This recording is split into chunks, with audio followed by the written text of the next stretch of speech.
ஒரு சின்ன கிராமத்தில் சோமுன்ற ஒரு வியாபாரி வாழ்ந்துட்டு இருந்தான். அவங்க ஊரில் ஏற்பட்ட வறட்சியின் காரணமாக அவன் எந்த வியாபாரத்தை தொடங்கினாலும் அது சரியாக வராமல் இருந்துச்சு. இதனால் அவன் நகரத்தை நோக்கி போகணும்னு தான் மனைவி கிட்ட சொல்லிட்டு அடுத்த நாள் நகரத்துக்கும் போகிறான். முதல்ல கிழிந்த துணிகளெல்லாம் தைக்கலான்னு ஒரு தையல் மிஷினை வாங்கிட்டு அந்த ஊருடைய மத்தியில் உட்காரான். அந்த ஊர் மக்கள் எல்லாம் கூவி கூவி அழைக்கிறான். கிழிஞ்ச துணி எல்லாத்தையும் குறைந்த விலையில் தைத்து தரப்படும் அப்படின்னு கூவி கூவி அழைச்சும் முதல் நாள் யாருமே வரலை. இரண்டாவது நாளும் அதே மாதிரி அழைக்கிறான். இரண்டாவது நாளும் யாருமே வரலை. ஆனால் மூன்றாவது நாள் ஒரு பெண்மணி அவங்க வீட்டில் இருந்த ஒரு பழைய துணியை எடுத்துகிட்டு வந்து சோமு கிட்ட கொடுத்து தைக்கிறாங்க. தச்சு முடிச்சுட்டு என்ன விலைன்னு கேட்கும் பொழுது அதுக்கு வெறும் 5 காசுகள்னு சொல்லி குறைந்த விலையவே சோமு வாங்கிக்கிட்டான். அந்த பெண்மணிக்கு பின்னாடியே வந்த இன்னொரு வியாபாரி அவருடைய பழைய துணியை கொடுத்து சோமு கிட்ட தச்சுட்டு போனார். இதே மாதிரியே நாள் ஆக ஆக சோமு அந்த ஊரில் ஒரு நல்ல பிரபலமான ஒரு தையல் கடைக்காரராக ஆயிட்டாரு. கொஞ்ச நாள்லயே சோமு ஒரு அளவுக்கு பணத்தையும் சேர்த்துக்கிட்டதுக்கு பிறகு ஒரு நல்ல அருமையான கறவை மாடை வாங்கிக்கிட்டு அவர் கிராமத்தை நோக்கி போய்கிட்டு இருந்தார். போய்கிட்டு இருக்கிற வழியில் ஒரு காடும் இருந்தது. அந்த காட்டில் சில திருடர்களும் இருந்தாங்க. சோமு அந்த திருடர்களை பார்த்த உடனே பயந்து அந்த கறவை மாடை திருடர்கள் பிடுங்கிப்பாங்கன்னு பயந்தாரு. தன்னுடைய பசுவை அந்த திருடர்கள் திருடாம இருக்க அவர் ஒரு திட்டத்தையும் தீட்டினாரு. அது என்னன்னா, ஒரே ஒரு தங்க நாணயத்தை மட்டும் அந்த பசுவினுடைய காலில் கட்டிட்டாரு. அந்த பசு நடக்க நடக்க அந்த தங்க நாணயத்துடைய சத்தம் திருடர்களுக்கு கேட்டுச்சு. அதுக்கப்புறம் திருடர்களே அந்த சோமுவையும் பசுவையும் நோக்கி வந்தாங்க. சோமு கிட்ட கறவை மாடை எங்க கிட்ட விட்டுட்டு போறதா சொல்லி மிரட்டினாங்க. ஆனா சோமு அதுக்கு ஒத்துக்கல. சோமு என்ன சொன்னா, இது ஒரு மாயாஜாலமான பசு, இது நடக்க நடக்க இது காலில் இருந்து தங்க நாணயங்கள் ஒன்றா சிந்திக்கிட்டே இருக்கும். அதனால இதை நான் உங்களுக்கு சும்மா கொடுத்துட்டு போனா உங்களில் யாராவது ஒருத்தர் இறந்துடுவீங்க அப்படின்னு சொன்னார். உடனே பயந்த திருடர்கள் எல்லாருமே அந்த பசுவுக்கு ஒரு 50,000 பொற்காசுகளை கொடுத்துட்டு அந்த பசுவையும் வாங்கிக்கிட்டாங்க.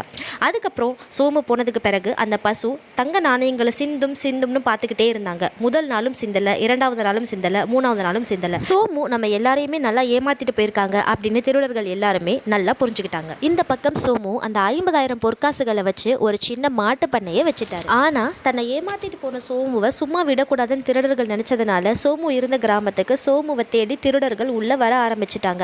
அது சோமு எப்படியோ தெரிஞ்சுக்கிட்டாரு. அதுக்கப்புறம் தன்னுடைய மனைவி கிட்ட போய், என்னைய யார் தேடி வந்தாலும் நான் என்னுடைய மாட்டு பண்ணையில இருக்கிறதா சொல்லு, திருடர்கள் என்னை அழைச்சிட்டு வர சொன்னாங்கன்னா நம்மளுடைய சுமியை என்கிட்ட அனுப்பிச்சு வை அப்படின்னு சொன்னாரு.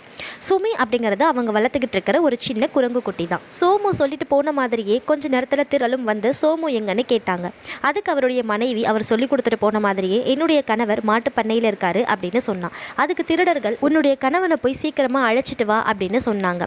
அதற்கு சோமுனுடைய மனைவியும் சுமியை தான் கணவன் இருக்கிற இடத்துக்கு அனுப்பிச்சு வச்சா. சோமு சுமியை பார்த்த உடனே திருடர்கள் வந்ததை புரிஞ்சுக்கிட்டான். பிறகு சுமியை தான் தோளில் சுமந்துக்கிட்டு தான் வீட்டுக்கு வந்தான். திருடர்களும் சோமுவையும் அந்த குரங்கையும் பார்த்தாங்க. இது என்ன அதிசய குரங்கா இருக்கு, இந்த குரங்கு பேசுமா, இந்த குரங்கு யாரை அழைச்சிட்டு வர சொன்னாலும் போய் கரெக்டாக அழைச்சிட்டு வந்துடுமா அப்படின்னு கேட்டாங்க. அதுக்கு சோமு, ஆமா இது ஒரு அதிசயமான குரங்கு, இது எனக்கு ஒருத்தரால் பரிசா அளிக்கப்பட்டது அப்படின்னு சொன்னான். அதுக்கு அந்த திருடர், நாங்கள் எவ்வளவு பணம் வேணாலும் கொடுக்குறோம், இந்த குரங்கை நீ எங்களுக்கு கொடுத்துரு அப்படின்னு சொல்லி ஒரு குறிப்பிட்ட தொகையை சோமு கிட்ட கொடுத்துட்டு அந்த குரங்கை அழைச்சிட்டு போறாங்க. சோமு திருடர்கள் கொடுத்துட்டு போன அந்த தொகையை வச்சு சொந்தமாக ஒரு வீடும் வாங்கிட்டாரு. ஆனால் திருடர்கள் மறுபடியும் ஏமாற்றம் அடைஞ்சாங்க. தன்னை மறுபடியும் ஏமாத்தின சோமுவை சும்மா விடக்கூடாது அப்படின்னு நினச்சி சோமுவுடைய வீட்டிற்கு வந்து சோமுவை ஒரு இரும்பு பெட்டியில் போட்டு அடைச்சி அவனை தோல் மேலே தூக்கிக்கிட்டு அந்த ஊரை சுற்றி போய்கிட்டு இருந்தாங்க. சோமுனுடைய மனைவி எவ்வளவோ அழுதும் கதறியும் சோமுவை அவங்க விடவே இல்லை. திருடர்கள் சோமுவை ரொம்ப தூரம் தோளில் வச்சு தூக்கிட்டு வந்ததுனால கொஞ்சம் களைப்பாறலாம் அப்படின்னு கோயிலுடைய வாசலில் அமர்ந்தாங்க.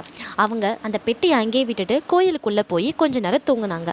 அப்போது பெட்டிக்குள்ளே இருந்த சோமுக்கு தன்னை சுற்றி ஆடுகள் மேயிற சத்தம் கேட்டுச்சு. உடனே திட்டம் திட்டிய சோமு, எனக்கு வேண்டாம் அப்படின்னு அலறினான். அலறல் சத்தம் கேட்ட அந்த ஆடு மேய்க்கிறவர் அந்த பெட்டியை திறந்து பார்த்தாரு. உள்ள சோமு இருந்தான். அப்புறம் அந்த ஆடு மேய்க்கிறவர், என்ன வேணான்னு கத்திக்கிட்டு இருக்க அப்படின்னு கேட்டாரு. நீ எப்படி பெட்டிக்குள்ள வந்த அப்படின்னு கேட்டாரு. அதுக்கு அந்த சோமு, எனக்கு அறுசுவை விருந்து வைக்கிறதுக்காக பெட்டிக்குள்ள வச்சு என்னை அடைச்சி எடுத்துட்டு போறாங்க, ஆனா எனக்கு அறுசுவை விருந்து சாப்பிட சுத்தமா விருப்பம் இல்லை அப்படின்னு சொன்னான். அதுக்கு அந்த ஆடு மேய்க்கிறவன், உனக்கு வேண்டான்னா நான் வேணா போய் சாப்பிட்டுக்கிறேன் அப்படின்னு சொல்ல பெட்டிக்குள்ள அந்த ஆடு மேய்க்கிறவரை உள்ள உட்கார வச்சுட்டு சோமு அங்கிருந்து தப்பிச்சிடுறான். இது தெரியாத திருடர்கள் மறுபடியும் தூங்கி எழுந்து வந்து அந்த பெட்டியை தோல் மேலே சுமந்து அந்த ஊர் எல்லைக்கு எடுத்துட்டு போய் தொப்புன்னு போட்டுட்டு அங்கேருந்து போயிட்டாங்க. கொஞ்சம் நேரம் கழிச்சு சோமு அந்த இடத்துக்கு வந்து பெட்டியை திறந்து விட்டுட்டு அங்கேருந்து மறைஞ்சிட்டாரு. அதுக்கப்புறம் சோமு ஆடு மேய்க்கிறவருடைய ஆடுகள் எல்லாத்தையும் மேய்ச்சிக்கிட்டு திருடர்களுக்கு எதிரில் நடந்து வந்துக்கிட்டு இருந்தான். திருடர்கள் சோமுவை பார்த்த உடனே அதிர்ச்சி அடைஞ்சிட்டாங்க. திருடர்கள் சோமுவை பார்த்து நீ எப்படி தப்பிச்ச அப்படின்னு கேட்டாங்க. அதுக்கு சோமு, நீங்கள் என்னை போட்ட இடத்துல ஒரு தேவதை இருக்குது, அந்த தேவதை தான் என்னை காப்பாத்துச்சு, அங்கே நிறைய தங்க நாணயங்களும் ஆடுகளும் மாடுகளும் இருக்குது, நமக்கு என்ன வேணுமோ அந்த தேவதை நம்மளை எடுத்துகிட்டு போக சொல்லிச்சு அப்படின்னு சொல்லி அந்த திருடர்களை மறுபடியும் ஏமாத்தினான். இதை நம்பின அந்த முட்டாள் திருடர்கள் எல்லாருமே தனக்கும் அது வேணும் அப்படின்னு சொல்ல சோமு, அப்போ நீங்கள் கண்டிப்பாக ஒரு இரும்பு பெட்டிக்குள்ளே உட்காருங்க, நான் உங்களை அங்கே கொண்டு போய் போட்டுடுறேன் அப்படின்னு சொல்லி அந்த திருடர்களை ஏமாற்றி அந்த பெட்டிக்குள்ளே உட்கார வச்சு அந்த பெட்டியை தூக்கிட்டு போய் ஊர் எல்லையில் இருக்கிற ஒரு மலைக்கு மேலே இருந்து தூக்கி கீழே போட்டுட்டான். அதுக்கப்புறம் எப்படியோ தப்பிச்ச திருடர்கள் சோமு இருக்கிற திசை பக்கமே போகிறதில்ல. இந்த கதையினுடைய கருத்து, சூழ்நிலையை தனக்கு சாதகமாக ஏற்படுத்திக்கிறதும் விரைவாக முடிவெடுக்கிற தன்மையும் ஒரு மனுஷனுக்கும் அடிப்படை. இந்த கதை உங்களுக்கு பிடிச்சிருந்தா நம்மளுடைய சேனலை தயவு செய்து ஒரு சப்ஸ்கிரைப் பண்ணிக்கோங்க, லைக் பண்ணிக்கோங்க, ஷேர் பண்ணிக்கோங்க. இந்த கதை உங்களுக்கு பிடிச்சிருந்ததுன்னா சூப்பர் அப்படின்னு ஒரு கமெண்ட் பண்ணுங்கள்.